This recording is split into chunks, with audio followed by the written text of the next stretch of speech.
Today I'm going to be showing you how to make DIY silicone tunnels. You're going to need a silicone mold of the plug size that you want to make, a pair of plugs that are one size smaller.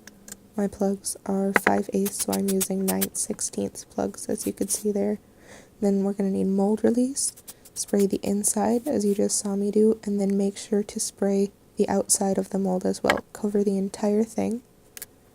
Then while that dries, we're going to mix up some liquid silicone. I'm using Dragon Skin by Smooth On, but I would really recommend using Mold Star.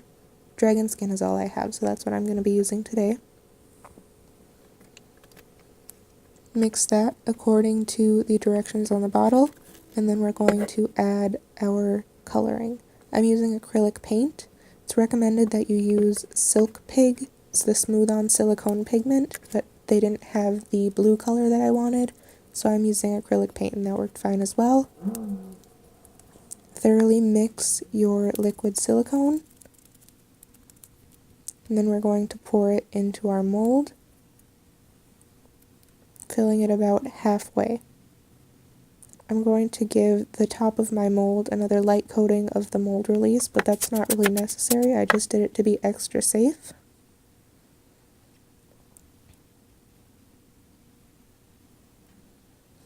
Once the plug mold is filled halfway full, we're going to take the plugs that are one size smaller than the plug mold and center them inside the mold. It's really important that they're directly in the center.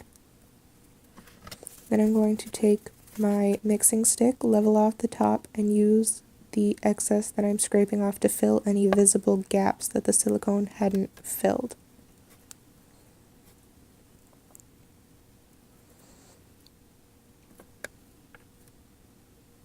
I take time to squeeze the mold.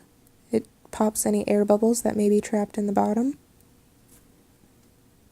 And once the top is leveled off and you're confident that any gaps have been filled, we're going to let it cure.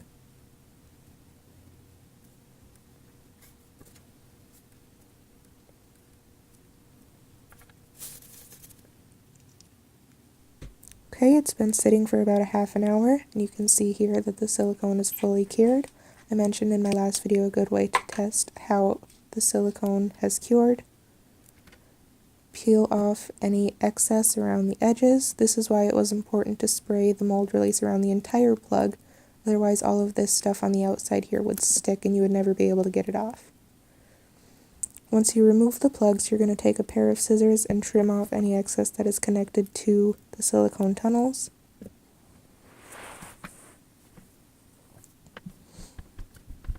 The silicone tunnels may be kind of slimy from the mold release. All you need is a wet piece of paper towel, just wipe them off. There's also going to be a thin film on the bottom of the plugs. You'll need to use the scissors to remove that as well.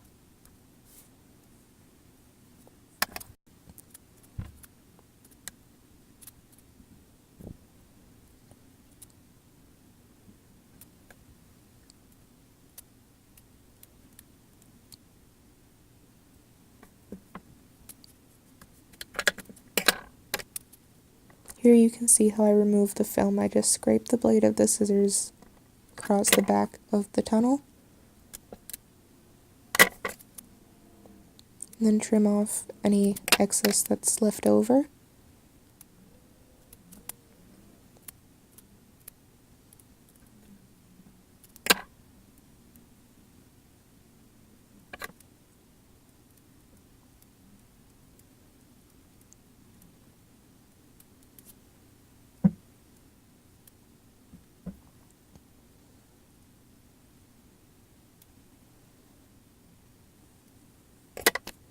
There you have it, DIY silicone tunnels.